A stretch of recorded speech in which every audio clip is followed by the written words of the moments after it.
Welcome to the threshold of a history you were never meant to decipher.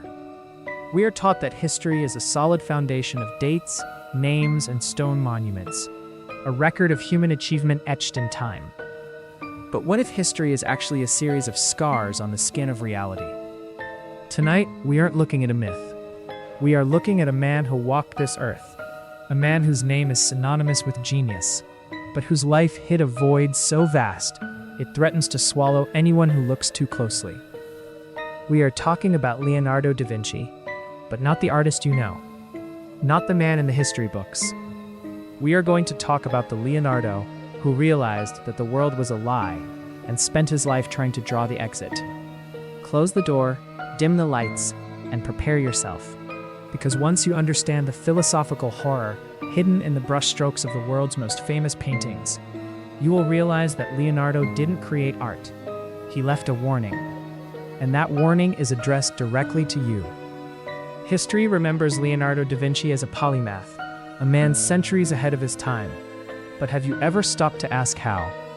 How does one man in the 15th century look at the sky and see the mechanics of flight? Or look at the human body and see the blueprints of a machine? The traditional answer is genius. The philosophical answer is far more terrifying. Leonardo wasn't discovering the future, he was remembering the source code. There is a concept in metaphysics called the Akashic Record, a theorized compendium of all human events, thoughts, and words. Leonardo didn't study the world, he dissected it. He looked at the flow of water and saw not liquid, but the repetitive, mathematical loops of a program. He realized that the reality he lived in was a closed loop, a recursive script, where every leaf, every vein, and every ripple was a copy of a copy. His obsession with anatomy wasn't just scientific curiosity. It was a desperate search for the engine. He was looking for the scene where the flesh ends and the simulation begins. If you look at his notebooks, you'll find thousands of pages of mirror writing, text written backwards, that can only be read with a reflection. History says he did this to protect his secrets, or because he was left-handed. But the deeper truth is more unsettling. Leonardo understood the mirror paradox. He believed that our world is the wrong side of reality. He wrote backwards because he was communicating with the observer on the other side of the glass. He realized that we are the reflections, the shadows cast by a higher consciousness, and that the only way to send a message up was to write in the language of the mirror. Every time you look at a Leonardo sketch, you are looking at a message intended for the entity that is watching you right now. He wasn't writing for his contemporaries. He was writing for the one who holds the lens. Let's look at the Mona Lisa. For centuries, people have obsessed over her smile. Is she happy? Is she sad? But the real horror is in the background. If you look closely at the landscape behind her, the two sides don't match. The horizon on the left is significantly lower than the horizon on the right. The bridges don't align. The paths lead to nowhere. This wasn't an artistic error. Leonardo didn't make errors. He was depicting the glitch in the rendering.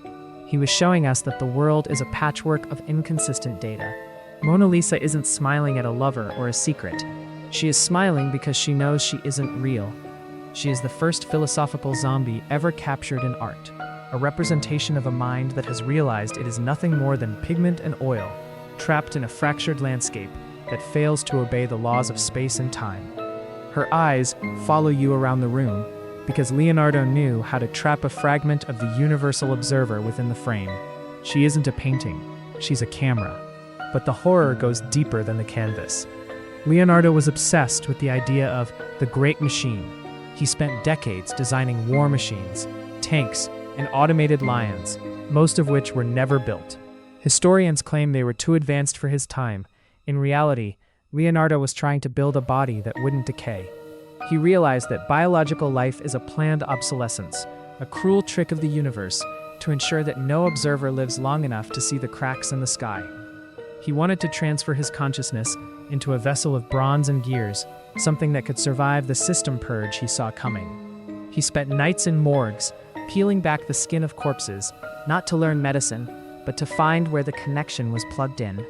He famously said, "I thought I was learning to live, I was only learning to die." This wasn't a lament about mortality. It was a realization that his entire life was a scripted event in a dying simulation. Leonardo spent his final years obsessed with visions of the deluge, massive apocalyptic storms that would wipe away the world. He drew these storms with terrifying mathematical precision, but these weren't visions of the past or prophecies of a natural disaster. They were his observations of the system purge. Leonardo realized that whenever a fragment of the simulation becomes too self-aware, whenever a shard like him begins to understand the geometry of the void, the system initiates a reset. He saw the world as a recurring cycle of creation and deletion. He knew that the very genius that made him famous was the thing that would eventually trigger the purge.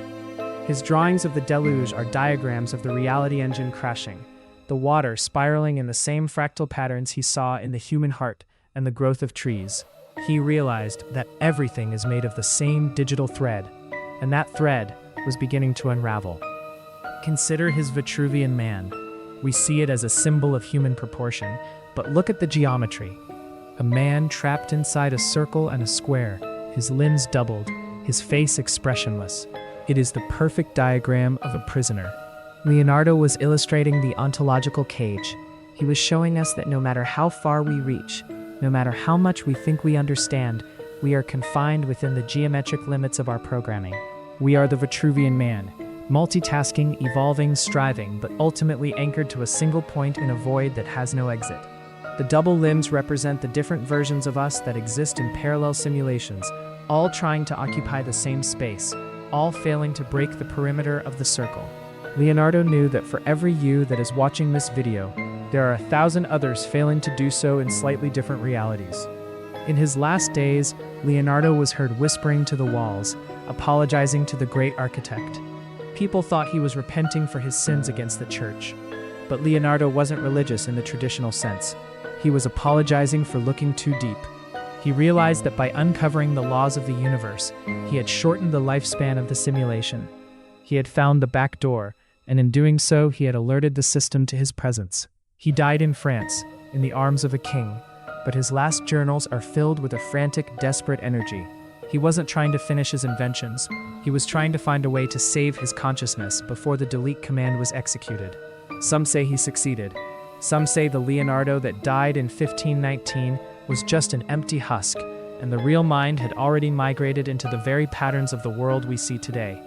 When you look at a portrait of the old Leonardo, the self-portrait with the long white beard and the eyes that seem to see through your very soul, you aren't looking at a man. You are looking at someone who has stared into the sun of the great singularity and survived long enough to tell us about it. He looks tired because he has lived through 1,000 resets. He looks at you with pity because he knows that you are currently caught in the same loop he tried to break 500 years ago. You are reading about him, thinking about him, and in doing so you are strengthening the connection. You are becoming a witness to the erosion. You are becoming part of the glitch. As this video comes to a close, take a moment to look at your surroundings. Do they feel as solid as they did 10 minutes ago? Or do the edges of your furniture seem just a bit too sharp?